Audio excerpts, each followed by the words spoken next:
பிரியமானவர்களே, இயேசு கிறிஸ்துவின் நாமத்தில் உங்களுக்கு என் அன்பின் வாழ்த்துக்கள். இந்த இடம் ஒரு விசேஷமான இடம்.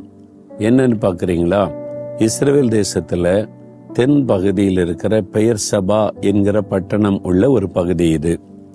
அதாவது நீங்கள் வேதத்தில் வாசிக்கும் போது இஸ்ரவேல் தேசத்தினுடைய வடக்கு எல்லை தான் என்கிற இடம், தெற்கு எல்லை பெயர்சபா அந்த பட்டணம் இருக்கிற இடம், தெற்கு மாவட்டத்தில் இருக்கிற ஒரு பட்டணம் இது.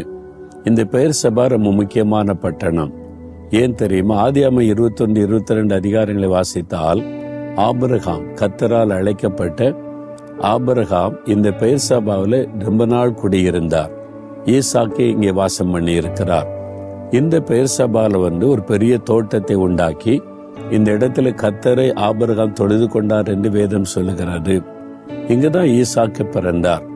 அது மாத்திரல்ல, ஈசாக்கை பலி செலுத்த ஆண்டவர் ஆபிரகாமோடு பேசினார்ல, இங்கிருந்து தான் அவர் இப்போ எருசலேம் என்று அழைக்கப்படுகிற மோரியா தேசத்தில் உள்ள மலையிலே பலி செலுத்த கொண்டு போனார்.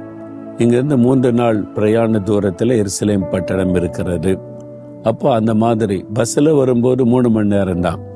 இப்போ இந்த இடம் ஆபிரகாம் வாசம் பண்ணின ஒரு இடம். இது பெயர்சபா, முக்கியமான ஒரு பட்டணம்.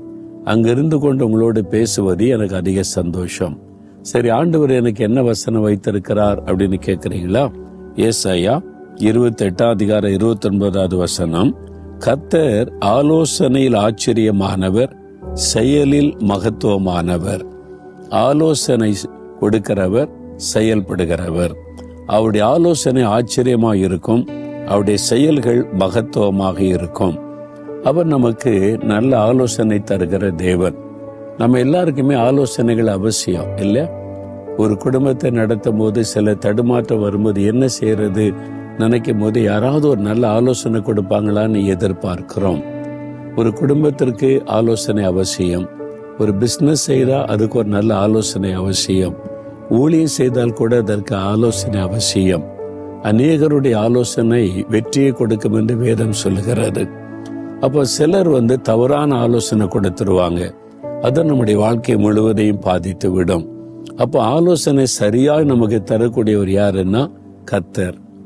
ஆண்டவருக்கு ஒரு அழகான பெயர் உண்டு, அவர் ஆலோசனை கர்த்தா. இயேசு இந்த உலகத்தில் வந்தபோது அவர் கொடுக்கப்பட்ட பெயர்களில் ஆலோசனை கர்த்தா. அவர் அருமையாய் ஆலோசனை கொடுப்பார். சிலர் சொல்லுவாங்க, இயேசுடைய ஊழியத்தை எல்லாம் பார்த்துட்டு, கட்டடங்கள் அமைப்புகள்லாம் பார்த்துட்டு